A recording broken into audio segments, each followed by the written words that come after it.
নজর রাখি ওয়েদার আপডেটের দিকে। চরম গরমে নাভিশ্বাস, মার্চের শেষেই দক্ষিণবঙ্গে তীব্র গরম। 3 জেলায় তাপপ্রবাহের সতর্কতা। আপাতত দক্ষিণবঙ্গে বৃষ্টির কোনো সম্ভাবনা নেই। মঙ্গলবার থেকে তাপমাত্রা সামান্য কমতে পারে। 4-5 এপ্রিল পশ্চিমের কয়েক জেলায় হালকা বৃষ্টির পূর্বাভাস, হালকা বৃষ্টির সম্ভাবনা। উত্তরবঙ্গের পার্বত্য এলাকায় নাভিশ্বাস, চরম গরমে মার্চের শেষেই দক্ষিণবঙ্গে তীব্র গরম। সারা বাংলার কোনো জেলাতেই বৃষ্টিপাতের কোনো সম্ভাবনা নেই। খালি প্রথম দিন আপনার উত্তরবঙ্গের দার্জিলিং এবং কালিম্পং এই 2 জেলাতে বিক্ষিপ্তভাবে 2-1 জায়গায় হালকা বৃষ্টির সম্ভাবনা রয়েছে। 31 তারিখ থেকে শুরু করে 3 তারিখ পর্যন্ত এই কদিন পশ্চিমবঙ্গের কোনো জেলাতেই কোথাও কোনো বৃষ্টির সম্ভাবনা নেই, প্রধানত শুষ্ক আবহাওয়া। আর 4 তারিখে পশ্চিমের কয়েকটা জেলা 2-1 জায়গায় বিক্ষিপ্তভাবে হালকা বৃষ্টি হতে পারে। 5 তারিখেও আপনার কয়েকটা জেলাতে বিক্ষিপ্তভাবে 2-1 জায়গায় হালকা বৃষ্টির সম্ভাবনা আছে। তীব্র গরমে নাজেহাল দক্ষিণবঙ্গ। প্রাথমিক স্কুলে সময় বদলের ভাবনা। জেলা প্রাথমিক শিক্ষা সংসদের চেয়ারম্যানদের মতামত চাইল পর্ষদ। তীব্র গরম আর তীব্র গরমে নাজেহাল দক্ষিণবঙ্গের জেলাগুলি। প্রাথমিক স্কুলে এবার সময় বদলের ভাবনা। জেলা প্রাথমিক শিক্ষা সংসদের চেয়ারম্যানদের মতামত চাইল পর্ষদ।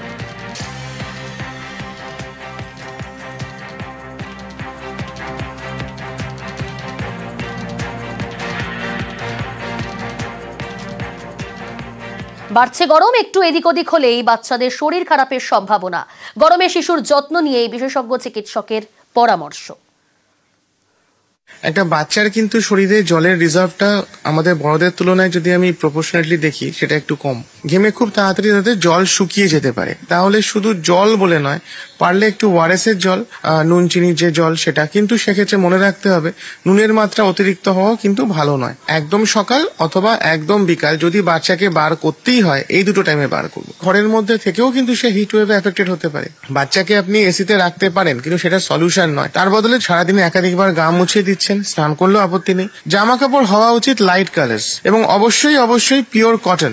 রসালো যে খাবার দাবার গুলো, যে ফল সিজনাল ফ্রুটস, সেটা যেন ঠিক মতো খেতে পারে। গ্রিন ভেজিটেবলস যেগুলো বলে, সেগুলো যেন খাদ্যাভ্যাসের মধ্যে থাকে। যদি স্কুলে যাচ্ছি, প্রচুর জল এবং প্রচুর হাওয়া, এটা যদি ঠিকঠাক রাখা যায় তাহলে একটু বেটার। যদি কোনো কারণে গরমে বেশি কষ্ট হচ্ছে, তাহলে একটা ভিজা কাপড় রাখুন।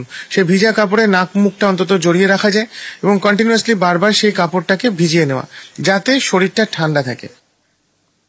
গরমে সদ্যজাতর যত্ন নিয়ে বিশেষজ্ঞ চিকিৎসকের পরামর্শ। একদম যে ছোট বাচ্চা, তাদের হিট রেগুলেটরি সেন্টার বা থার্মো রেগুলেটরি সেন্টার সেটা খুব ভালো ডেভেলপ নয়। তাদেরকে ঠিক রাখার উপায় হচ্ছে হাতের তালু, পায়ের তালু আর পেট, 3টে জায়গা জাস্ট ওয়ার্ম, তাহলে বাচ্চা ঠিক আছে।